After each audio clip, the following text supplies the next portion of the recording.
How's it going? It's Kevin Kenny backstage at the Meadows, hanging out with the fantastic Negrito. How are you?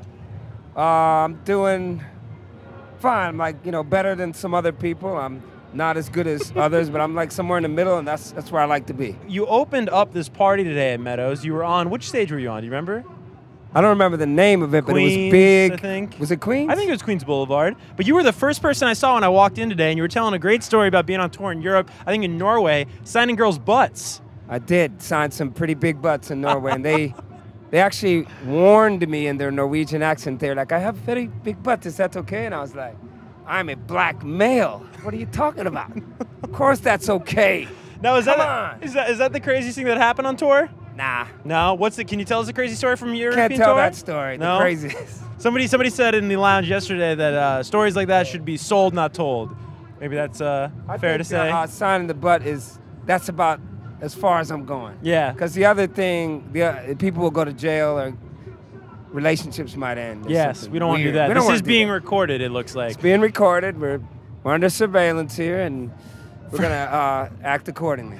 For those that aren't familiar with your story, you have a tremendous story. You're big on these idea of incarnations, and you talk about sort of life after destruction. You left music entirely at one point. You went back. I did. You're going to be a marijuana farmer, I understand, back in Oakland, I was a very California. successful marijuana farmer. But you came back to music because of your son. I think this is an amazing story. Yeah, it's a story of you never know.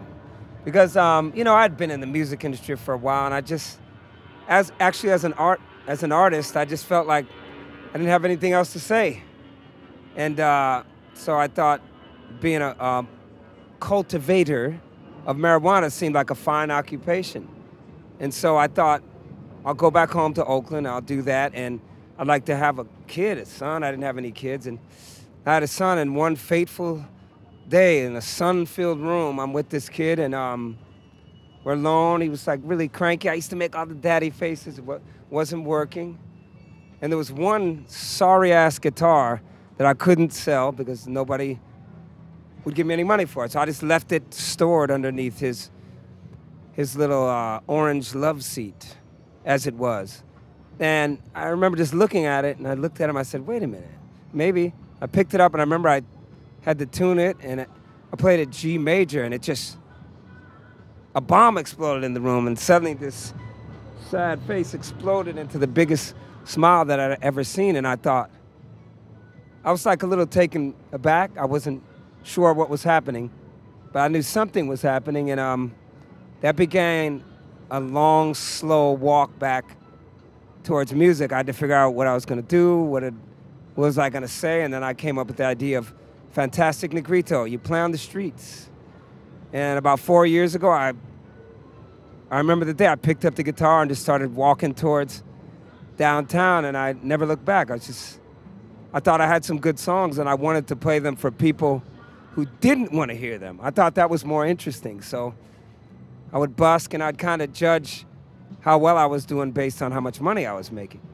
It was a really interesting way to write songs. So I'd write right there on the streets, and, oh, that's not working, let's try this, and make stuff up. And about a year after that, I, entered Tiny Desk and won that, and then people knew who I was. But it was a pretty short run. I spent a year busking and won Tiny Desk and put out an album. Not to mention putting out a Grammy Award-winning album.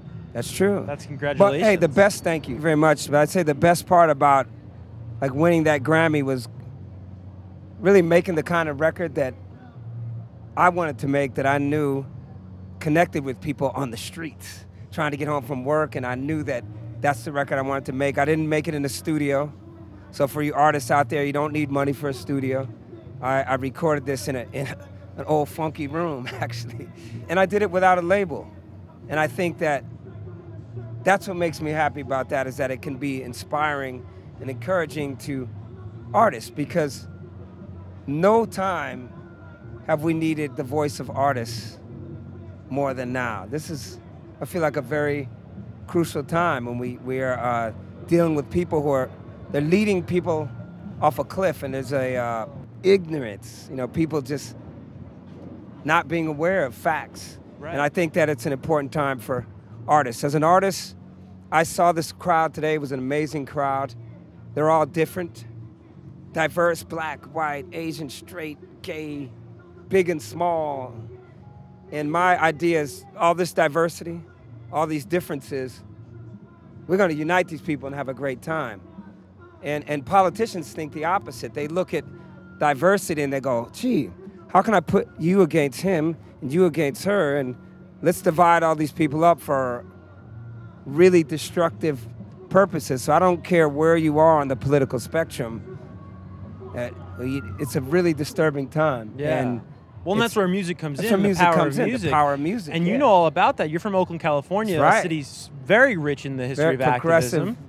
free speech, progressive politics, yes. And something you're passionate about that city in particular is bridging this gap between the old Oakland and that rich history and the new Oakland. And you know, an ambition of yours, I think you'd say, is that's because I'm old. That's why. But being the voice of this new Oakland. Talk about that. Well, I call my album "The Last Days of Oakland" for a reason. I remember I was in New Orleans and I was like feeling nostalgic. Well, New Orleans is not what it used to be, and I thought, you know, it's kind of crazy that whenever you want something like desire. I want it how it used to be. It always seems like it's a road of disappointment and suffering. And I thought, the last days of Oakland, that's good. That was an amazing era. I grew up in it. God, it produced incredible artists, man. E40, Too Short, Metallica, Green Day, MC Hammer, whether you like it or not. I thought he was an original, you know. In Vogue, Tony. We had an incredible experience. That's over. So now we're in the new Oakland. We're in the new Orleans. Whether you like it or not, that's where we are, and that's why I call the album The Last Days of Oakland. It's not some like morbid prophecy. It's just being the bridge, saying like, there was good in the old, there was bad in the old. There's good in the new, and there's some bad in the new. Let's give these young people a chance and work with them and make an incredible new Oakland, new Brooklyn, that's where I think of it. With your eye on the future there. I love that. Yes. And now you're on tour right now with Sergio Simpson, is that right? Oh, that's incredible, yeah. I love you it. just played Radio City Music Hall here in New York. Now, how long is tour going to be running with that? This tour is about a month and a week. Okay. So it's about, what is that, 5 weeks? Yeah. My math serves me correct. I've been on tour a lot. Yeah, and I love playing with Sergio, man.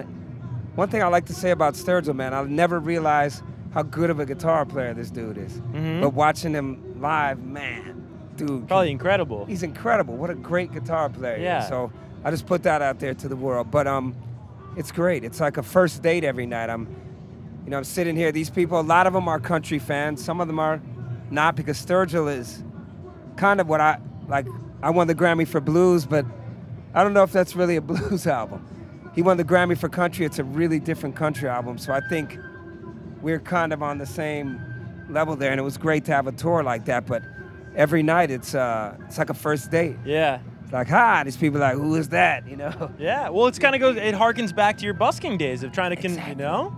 Trying to make the connection. It's all the same. Yeah, it's all the same. Now you're doing it at Radio City Music Hall, so it's busking a little different. Here tonight at Radio City Music Hall. But I still say, buy my album. Absolutely. The album is out again. It won a Grammy. Thank you for stopping by. Again, the tickets are tour. They're going, but they're probably still available. You can check out across all your social media. Also, is there a website that they can go to? Well, I like to say always, there's only one fantastic Negrito in the world. Thanks so much, man. Thanks, Pleasure. Brother. Appreciate it.